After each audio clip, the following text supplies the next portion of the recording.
హరే శ్రీనివాస, హరే శ్రీనివాస, హరే శ్రీనివాస. ఇప్పుడు 13వ కీర్తన అభ్యాసం చేద్దాం. సరియారు నీనగే సంజీవిరాయ, సరియారు నీనగే సంజీవిరాయ, గిరిధర వరనృప పరిపూర్ణ బోధ గురువే, గిరిధర వరనృప పరిపూర్ణ బోధ గురువే, సరియారు నీనగే సంజీవిరాయ.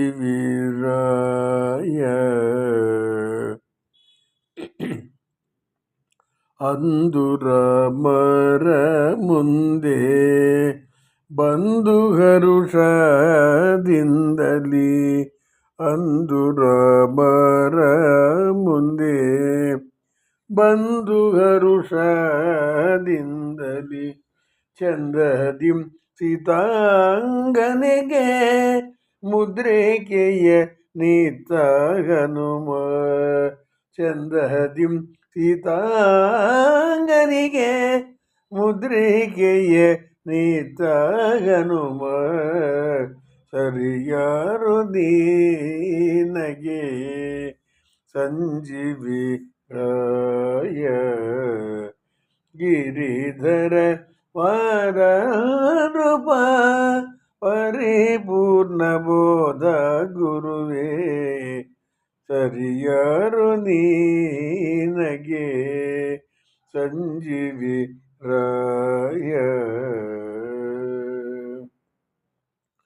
ಗೋಪಿಸೂತನ ಪಾದ ಪೂಜಿಸಿ ಗದೆಯ ಧರಿಸಿ, ಗೋಪಿಸೂತನ ಪಾದ ಪೂಜಿಸಿ ಗದೆಯ ಧರಿಸಿ, ಜರಸಂಧ ನಾದಮ ಸೀಳಿದ ನಮ್ಮ ಭೀಮ, ಜರಸಂಧ ನಾದಮ ಸೀಳಿದ ನಮ್ಮ ಭೀಮ, ಸರಿಯಾರು ನೀನಗೆ ಸಂಜೀವಿರಾಯ, ಗಿರಿಧರ ವರನೃಪ ಪರಿಪೂರ್ಣ ಬೋಧ ಗುರುವೇ, ಸರಿಯಾರು ನೀನಗೆ ಸಂಜೀವಿರಾಯ. 10-11 ಮತಗಳನ್ನು ಖಂಡಿಸಿ, 10-11 ಮತಗಳನ್ನು ಖಂಡಿಸಿ, ಚಿತ್ತ ಜನಯ್ಯ ಶ್ರೀ ಪುರಂದರ ವಿಠಲ, ಚಿತ್ತ ಜನಯ್ಯ ಶ್ರೀ ಪುರಂದರ ವಿಠಲ, ಸರಿಯಾರು ನೀನಗೆ ಸಂಜೀವಿರಾಯ,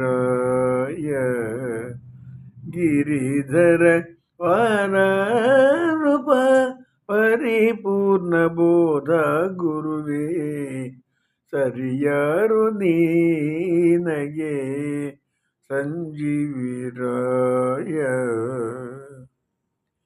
జయ ఆంజనేయ వరదు గోవింద గోవింద. సంజీవరాయుడా, గిరిధారి ఒకప్పుడు ఆ గిరిని ధరించినటువంటి వాడు, గిరిని ఎత్తినవాడు కదా, అందుకని ఆయన్ని గిరిధారి అంటారు కృష్ణుణ్ణి. గిరిధారి గురించి పరిపూర్ణమైనటువంటి జ్ఞానం కలిగినటువంటి వాడు ఆంజనేయుడు, అంటే వాయుదేవుడు. గిరిధారి గురించి పరిపూర్ణ జ్ఞానము కలిగిన గురుదేవ, సరియారు నీనగే, సరియారు నీకు సరి ఎవరు, నీకు సాటి ఎవరు అని అర్థం. మొదటి చరణం. అందు అంటే అలనాడు, ఆనాడు అంటే త్రేతాయుగంలో రాముని ముందు నిలబడి రాముడి ముందర నిలబడి రామర ముందే అంటే రామచంద్రమూర్తి యొక్క ముందు నిలబడి బంధు చాలా ఆనందంతో వచ్చి హర్షದಿಂದరి ఆనందంతో చందదిం సీతాంగనిగే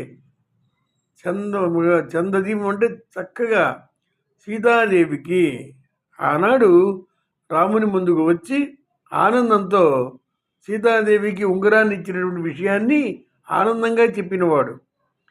ఏమని? సీతాంగనికి ముద్రికే నీత హనుమ, ముద్రికను రామముద్రికను రామచంద్రమూర్తి యొక్క ఉంగరాన్ని అమ్మవారికి ఇచ్చినటువంటి విషయాన్ని ఆ ఆనందంగా రామచంద్రమూర్తికి చెప్పినటువంటి వాడు.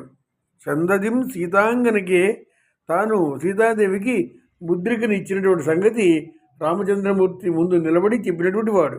ఇది మొదటి చరణం అర్థం.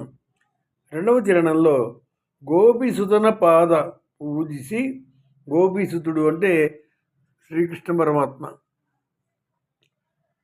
ఆ కృష్ణ పరమాత్మ యొక్క పూజ చేసి గదయ ధరిసి గదాధారి అయి అంటే భీమసేనుడు జరాసందనాధమ, జరాసంధుడు అనేటువంటి అధముడు దుర్మార్గుడు అతన్ని చీల్చాడు, శరీరాన్ని 2 భాగాలుగా చీల్చాడు. జరాసంధ అనేటువంటి అధముణ్ణి ఆయన భీమసేనుడు ఆ శరీరాన్ని 2గా చీల్చి నమ్మ భీమ అంటే మా భీముడు అంటే మన భీముడు, మన స్వామి, మా భీమసేనుడు ఆ విధంగా చేశాడు అని చెప్పి రెండవ చరణంకి అర్థం. తర్వాత మూడవ చరణం హత్తు హన్నొందు. హత్తు అంటే 10, హన్నొందు అంటే 11. 10, 11 కలిస్తే 21. ప్రపంచంలో 21 కుమతాలు అంటే సరైనటువంటి జ్ఞానం లేకుండా చెప్పిన విషయాలు, దాన్ని కుమత అంటే సరైనటువంటి మతం చెప్తే అది వేరు, సరైనటువంటి పరిజ్ఞానం లేకుండా చెప్పినటువంటి దాన్ని సిద్ధాంతాలని కుమతులు అంటారు. అంటే మంచి మతాన్ని అంటే మంచి విషయాన్ని కనుక బోధిస్తే దాన్ని చక్కగా అందరూ ఇష్టపడతారు. కానీ లోకంలో ఒక 21 మతాలు ఉన్నాయి. అవి వరుస ప్రకారంగా వాటి పేర్లు మీకు చెప్తాను. కుభాష్యములు, దాన్ని కుభాష్యములు అంటారు. అంటే భగవంతుణ్ణి సరైనటువంటి జ్ఞానంతో చెప్పినవి కావవి. అంటే భగవంతుణ్ణి రకరకాలుగా ఉన్నాడని కొందరు, నాస్తికుడని కొందరు, లేడని కొందరు, ఈ సృష్టి అంతా కూడా ఎవరు సృష్టించలేదు, దాంతో అదే ఉందని రకరకాలుగా వాళ్ళకి తోచిన విధంగా చెప్పినటువంటి భాష్యాలు మొత్తం 21 ఉన్నాయి. వాటి పేర్లు ఏంటంటే భారతీ విజయము, సచ్చిదానంద భట్టు రాసినటువంటిది అది, బ్రహ్మఘోష అని ఒకటి, శతానంద అని ఒకటి, ఉద్ధత, విజయ, రుద్రభట్టు, వామన, యాదవ ప్రకాశ, రామానుజ, భర్తృప్రపంచ, ద్రవిడ, బ్రహ్మదత్త, భాస్కర, విశారద, వృత్తకారక, జయభట్ట, విష్ణుక్రాంత, వాదీంద్ర, మాధవభట్ట, శంకర అని ఈ రీతిగా ఇవి మొత్తం 21. కాబట్టి 21 కుభాష్యములను వాటిని ఖండించి లోకానికి సరైనటువంటి జ్ఞానాన్ని అందించినటువంటి మహానుభావులు మధ్వాచార్యుల వారు.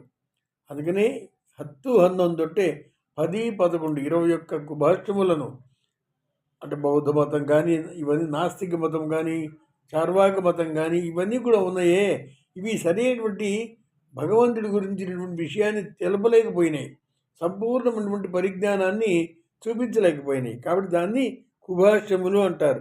ఆ కుభాష్యములను ఖండించి లోకానికి సరైనటువంటి జ్ఞానాన్ని బోధించిన వాళ్ళు మధ్వాచార్యుల వారు. ఎందుచేత అంటే ఇప్పుడు లోకం ఉంది, జగత్తు మిథ్య అనేస్తారు.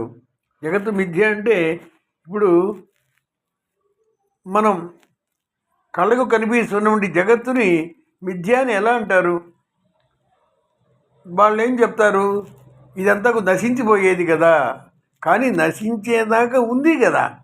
ఇప్పుడు నెలంతా పాలు పోయించుకొని నెల అయిన తర్వాత నాయన అంతా మిథ్యనైనా పోసేవాడెవరు, పోయించుకున్నవాడెవరు, పాలేమిటి, నువ్వు పోసేవాడివి ఏంటి, నేను తాగేవాడిని ఏంటి, అంతా మిథ్య, అంతా మిథ్య. ఇంట్లో అద్దెకుండి నెల రోజుల తర్వాత అద్దె కట్టాల్సి వచ్చినప్పుడు, నాయనా అద్దె ఏమిటి, ఇల్లు ఏమిటి, నువ్వు ఇచ్చేవాడివి ఎవరు, నేను పుచ్చుకునేవారు, అంతా మిథ్య అనేస్తే చలామణి అవుతుందా? అందుకు చేత ఏమని చెప్పాలి? జగత్తుని ప్రవాహము అనాలి. ఎందుచేతంటే ముత్తాత గారు ఉండేవారు, ఆయన ఇప్పుడు లేరు. దాని తర్వాత తాతగారు, ఆయన ఇప్పుడు లేరు. దాని తర్వాత తండ్రి, అలాగే తర్వాత తర్వాత తన బిడ్డ, తన మనవడు, తన మునిమనవడు, ఇలాగా ఒకరి తర్వాత ఒకళ్ళు వస్తుంటారు. అంటే పాత నీళ్లు పోయి కొత్త నీళ్ళు వస్తుంటుంది. గంగా ప్రవాహం అలాగ వెళ్తుంటుంది. కాబట్టి ప్రవాహంగా చెప్పాలి. కానీ అంటే ఇది జగత్ము ఏమనాలి? ప్రవాహం అనాలి, మిథ్య అనకూడదు. మిథ్య అంటే అది అబద్ధం కిందకు వస్తుంది. ఒక మాటలో చెప్పాలంటే ఈ లోకాన్ని సృష్టించినవాడు బ్రహ్మదేవుడు అని చెప్తారు. బ్రహ్మదేవుడు ఉన్న లోకానికి పేరు సత్యలోకం. అంటే సత్యలోకానికి అధిపతి అయినటువంటి బ్రహ్మదేవుడు మిథ్యాలోకాన్ని ఎలా సృష్టిస్తాడు? అబద్ధపు లోకం సృష్టించాడు కదా. ఎందుకంటే అప్పుడు భ్రాంతి, మిథ్య, అబద్ధం అంటే అంతా అబద్ధం కిందకి వచ్చేస్తుంది. దేవుడు అబద్ధమే, నువ్వు అబద్ధమే, నేను అబద్ధమే, లోకమే అబద్ధము, లోకమంతా కూడా భ్రాంతి, అంతా కూడా మిథ్య, ఏమీ లేదు, ఏమీ లేదంటే గొడవే లేదు ఇక. కాబట్టి అలా అంటే రోజులు గడవవు, పగలవుతుంది, రాత్రి అవుతుంది. కాబట్టి దీన్ని ఏమంటారు? కాలం అంటారు. కాలం అనేది ప్రవాహం. కాబట్టి సృష్టి ప్రవాహం లాంటిది. జగము సత్యము, తత్సత్యం బనుట తెస్స. కాబట్టి సత్యం అనాలి కానీ జగత్తు మిథ్య అనకూడదు అని లోకానికి చాటి చెప్పినటువంటి వారు మధ్వాచార్యుల వారు. ఎందుకంటే మధ్వాచార్యుల వారు పుట్టడానికి ముందు అందరూ కూడా శంకర మతాన్ని అవలంబించేవారు. శంకర మతం చాలా విజృంభణగా ఉండేది. అందువల్ల అయితే అందరూ శంకర మతస్థులు అయిన తర్వాత వాళ్ళలో కొందరికి అనుమానం కలిగింది. అంతా బాగానే ఉంది, కానీ ఈ లోకం మిథ్య అంటే ఎలా కుదురుతుంది? అందుకనే మన రాష్ట్రపతిగా పనిచేసినటువంటి సర్వేపల్లి రాధాకృష్ణన్ గారు అన్నీ ఒప్పుకున్నారు, కానీ జగత్తు మిథ్య అనేటువంటి మాటను మాత్రం వారు ఒప్పుకోలేదని గ్రంథాలు చెప్తున్నాయి. ఎందుచేతంటే జగత్తు మిథ్య అవ్వడానికి అవకాశం లేదు. అలా అయితే ఈ దేశము మిథ్య, రాష్ట్రపతి పదవి అనేటువంటిది మిథ్య, రాష్ట్రపతే మిథ్య, లోకమే మిథ్య అన్నప్పుడు ఇంకా దేశము లేదు, రాష్ట్రం లేదు, పతి లేడు, అంతా మిథ్య అయిపోతుంది అని సర్వేపల్లి రాధాకృష్ణ గారు కూడా వారి జీవిత చరిత్రలో ఆ మాటను ఒప్పుకోలేదు. కాబట్టి మిథ్య అనరాదు. ఎందుకంటే ఇది కళ్ళకు కనిపిస్తున్నటువంటిది. కాకపోతే నిన్న ఉండింది, నిన్న పోయింది, ఇవాళ వచ్చింది, ఇవాళ కూడా పోతుంది, రేపు వస్తుంది. కాబట్టి దీన్ని ఏమనాలి? ప్రవాహం అనాలి. కాబట్టి జగత్తు ప్రవాహము అని చెప్పి ఆ విధంగా లోకానికి సరైనటువంటి మార్గాన్ని, అలాగే నేనే బ్రహ్మ, నేనే దేవుణ్ణి అయితే మనమే కనుక పంచామృత అభిషేకం చేసుకుంటే ఏమవుతుంది? మన శరీరం పైన చీమలు గట్టిగా పట్టుకుంటాయి. కాబట్టి భగవంతుడిని అర్చించాలి అంటే పూజించేవాడు ఒకడు ఉండాలి, పూజింపబడేవాడు ఒకడు ఉండాలి.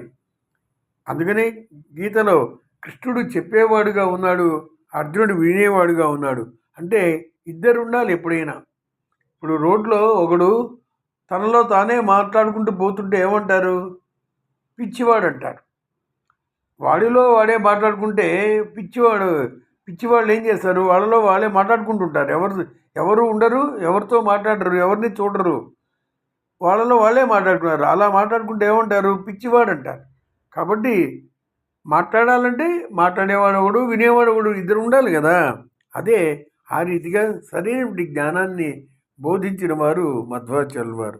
ఆ రీతిగా ఆ సేవకుడైనటువంటి వాయుదేవుల వారు మధ్వాచార్యుల వారుగా అవతరించినప్పుడు ఈ యొక్క 21 మతాలను ఖండించి లోకానికి దారి చూపించినటువంటి మహానుభావుడు అని అర్థం.